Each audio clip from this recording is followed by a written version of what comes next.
everyone, this is Sandra at Spirit of Avalon. So today I thought I'd come on and show you the few things that I bought when I was in London at the weekend. So London is not that difficult for me to get to. I just have to get to my nearest town, which is Uxbridge, and get the tube from there. It is 24 stops to Leicester Square, but it's fine. And I met Richard, my friend Richard, from Longman Tarot, which was lovely to catch up again. As most of you know, I visited Richard at his home in April, and yeah, we were able to catch up in London. We went into Watkins Books. Obviously, we had coffee, we popped into a pub for just one drink. What we didn't realise when we booked that particular day, this Saturday just gone, the 29th, was that it was Gay Pride in London, which is absolutely fine, of course, but it meant everywhere was rammed, like all the pubs and eatery places. Fortunately, like I said, we were able to get one drink in a pub. We got coffee near Watkins, and we ate at a pizza place, and I know I shouldn't do that because I'm on Slimming World, but it was one that we knew of that's kind of a little bit out of the way, so it wasn't really packed in there because it would have just been a nightmare to try and eat anywhere else. So I said to Richard, if we meet up again in London, which we probably will, we have to check to make sure there's no parades or marches or anything going on, because it just makes it a bit of a nightmare. It was a nightmare for me on the tube coming back home, because I got to Leicester Square, walked down the steps, down the escalator, down to the tunnels, and there's a bit where you have to walk and then down some more steps, and literally from the escalator right the way to the platform it was queuing, and I was getting elbowed and kicked and everything, so I don't want to repeat that. That was not fun. But other than that, it was fine, and it was really lovely to catch up. We were lucky because it was a really warm, like summery day, so that was good. And Watkins had a big selection this time of decks and books, and the decks, they did have a lot. I've been in there when they don't always have very much, and you think there's not much here that I really am interested in, but they had indie decks in there too. They had both Somnia Tarots, the illustrated and the photographic one, Robert M. Place decks, and some other indie decks, as well as obviously mass market. Lots of books. I could have bought more if I'd have had the money, but I had to be a bit careful, because I've also got to save up for Glastonbury at the end of October, and I need to save ahead of time for that. So on the whole, it was really, really good. I was thinking about getting the Somnia illustrated, but they wanted £70 for it, and I thought no, because if I get that, then I can't really get anything else, or not much, so I didn't go for that. But let's start with what I did go for. So I saw this, never seen this before. This was on the indie shelf in Watkins. It's called The Dreaming Oracle by Cara Roxanne and Melissa Chianta. And it's in this huge box because of the book, basically. So I'll just read what it says on the back. But obviously, any decks I will do a walkthrough of. Your dreams carry powerful secrets, and this oracle will help you decipher them. Based on the work of Carl Jung, this beautifully crafted deck features evocative poetry, whimsically deep watercolours, and Jungian-inspired guidance, including an entire section on how to understand your dreams. Food for mind and soul. It's not just an oracle, it's a transformational experience. And it's a 60-card deck and guidebook. And I really liked the artwork. Look at this, just on the front. And so the deck is in this box, and it has a book that's why the box is so big, because it has to house the quite large guidebook, which is mostly, well, it is black and white. But we will look at this properly. This video today is just to show you the things that I picked up, but I will do a walkthrough of this deck. So I picked it up and put it down, and then I thought, well, it wasn't too badly priced, especially for an indie deck. I mean, this was the price of a mass market deck, or, you know, one of the sort of pricier mass market decks. So I thought it was good. I think it was about £37, something like that. So that was really nice. So that was the first thing that I got from Watkins. Then I wanted to pick up a book, a particular book, and this is still wrapped because they had one that you could look at and then the wrapped books. And this is the Lost Envoy, the tarot deck of Austin Osman Spare, because some of you might know that the Austin Osman Spare was redone, and there was a whole Kickstarter for it and everything. I wasn't able to do the Kickstarter, but I've recently found that they'd still got about 100 copies or so of the deck left, so I was able to order a copy, which I did before I went to London, so that was some money spent already. So I was able to just get the standard edition of the Austin Osman Spare deck, which I will also show in another video. And so I literally just bought the deck. I didn't buy the book or anything online because I knew that Watkins had it. So this is quite a chunky book, and we can have a look at this when I show the deck, if you guys are interested, because I know there's probably a lot of videos about this deck.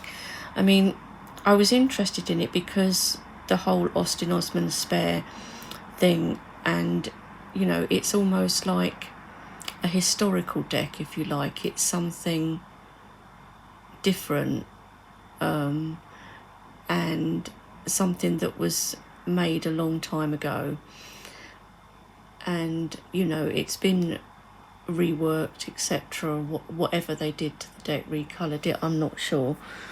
So it's been republished basically, and I thought it would be a good one to pick up. So I was pleased to be able to get a copy of the Austin Osman Spare deck, and it will be interesting to read this book as well, like, to go with it. So yeah, so that was really cool. So I was glad to be able to pick this up. So it's something different, you know. I'm trying to be careful when I'm adding to my tarot or oracle collection, not to just, you know, oh, that looks nice and just get it. And also I'm having to be more careful with money. You know, things are more expensive in all aspects of life, even like your food shopping and things like that. And for me, I have quite a few vet bills, because I've got a diabetic cat who has to have monthly, at the moment it's monthly just at this minute, but very often it's about 3 monthly blood tests, and that to make sure that his blood sugar levels are correct, and insulin and needles and all sorts of things. So I can't always buy these things. I have so much stuff on my wish list, guys, it's ridiculous. So and Richard and I ended up going back to Watkins because he wanted to think about a particular deck that he wanted to buy. He wanted to think about whether he wanted it or not. And I said, well, that's fine, we can go back, because it's easier for me to get the train from Leicester Square station anyway.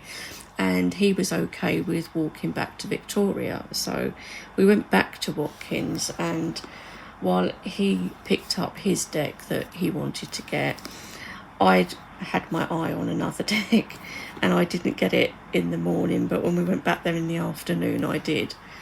And that is the new Rebecca Campbell deck. And I know not everyone likes these decks, and this is artwork by Katie Louise, and this is the Ancient Stones Oracle. I have the Healing Waters one and the Rose one, and now I have this one. And this one I had to get because I love stones, standing stones and that type of thing. So again, this I will do a walkthrough of. This one has only recently been released actually, and it says ancient stones hold the sacred energy of the earth. They are a portal to reach back in time, to connect with the wisdom of the ancients and our ancestors, uncover lost wisdom with these powerful guardians and teachers, and attune to their energy for healing, guidance and protection. So this is a Hay House deck. So as you can see, it's still sealed, but we will go through this. So that was there. And then I picked up, they have these like this sort of magazine section in Watkins. So I picked this up, and this is called Helor. And it's number 11. I don't know how many issues they have of this, but it's the animal issue. And I thought it was quite cool. So it's all like witchcraft, but this one is the animal edition. So King of the Cats, the Wrens of Wilding Hall, Running with Hares, Into the Lair of the Worm, The Toad's Bone. So I thought it was really cool. They did have a couple of others as well of this magazine, and it does look really good. But this is the type of magazine that I always think of more like a little book. So I would keep this. It wouldn't be something I would throw away. Look at that. How lovely is that? So I'd never kind of picked up this magazine before. So I thought I would pick up this animal issue. So yeah, England's Last Raven. And sorry about that noise. I've got the window open and somebody thinking they're clever with their car making that horrible noise. But yeah, so very cool. And look at this, The Raven, the love story of Edgar Allan Poe. Of course, and you know me and Edgar Allan Poe. So this is cool. I might look it up online actually, this, see if you're able to get them online or whatever. So there's that. I also got when I went back to Watkins. We also went to the astrology shop as well as the Atlantis Bookshop. So in Atlantis, they've got a much smaller now section of tarot and oracle decks. They used to have a lot in there, but it's smaller now. They still have a reasonable amount and some good decks, but it is more books in there now than decks. But like I said, there is still a whole bookcase, and one bookcase or two possibly of decks, so they do still do them. So I picked up a book in there which is Occult London by Merlin Coverley, because this looked interesting. London, more than any other city, has a secret history concealed from view. Behind the official facade promoted by the heritage industry lies a city of esoteric traditions, obscure institutions and forgotten locations. Occult London rediscovers this history, unearthing the hidden city that lies beneath our own. From the Elizabethan magic of Dr. Dee and Simon Foreman to the occult designs of Wren and Hawksmoor, from the Victorian London of Spring-Heeled Jack to the Findesick or heyday of Madame Blavatsky and Aleister Crowley. This book describes these practitioners of the occult and their unorthodox beliefs, alongside the myths and legends through which the city has always been perceived. The role of the occult within London's literary history is also outlined, while a gazetteer maps the sites of London's most resonant occult locations. Today we are experiencing a renewal of interest in the occult tradition, and Merlin Coverley examines the roots of this revival, exploring the rise of New Age philosophies and the emergence of psychogeography in shaping a new vision of the city. So, yeah, I thought that was a good one to pick up. So I'm really interested to read that. I love the front cover with this, like it's obviously from a cemetery, probably Highgate. And the deck that I picked up in there, and this is the only tarot deck I bought, is this one, which is Fairies and Magical Creatures Tarot Card, Magic and Mysticism. So it's a deck of 78 cards and manual. It's edited by Francesca Macchioni and illustrated by Otto Gabos, and it's Mango must be the publishers, so not heard of them before. It looks like it's a magnetic opening box, but what I liked is that it's got like an invisible population lives alongside us, the fair folk, fairies, sprites and other creatures. We find them all around the world with different names but similar characteristics. This deck is meant to broaden your knowledge of the world of fairies and magical creatures from different traditions around the world, and to understand our reality through their stories. And I thought that was really cool. I love anything about otherworldly creatures and, you know, fairies and all of that. So, and this deck was marked up at £17, which I didn't think was bad, so I did pick up that, and I think the artwork looks quite cool too, so I will show that. And the last thing I bought, when I say I bought, my mum told me to treat myself to something. So in the astrology shop they had crystal skulls. So I added to my skull family, and this is a moss agate skull. They had about 3 different moss agates and some other ones, and this one just called to me, and I said to Richard, I have to get him. And he was a reasonable price actually, and he's a reasonable size skull. So see, I love how moss agate looks like the planet Earth from above in space or something, you know. Really cool. Look at the different colours in him. I just thought he was brilliant. And yeah, he was £24, which I thought was good for a skull, because I've seen this size skull go for much more. So I was really pleased to get him, and I got him from the astrology shop in London. So yeah, so that is everything, guys, that I got from my trip to London.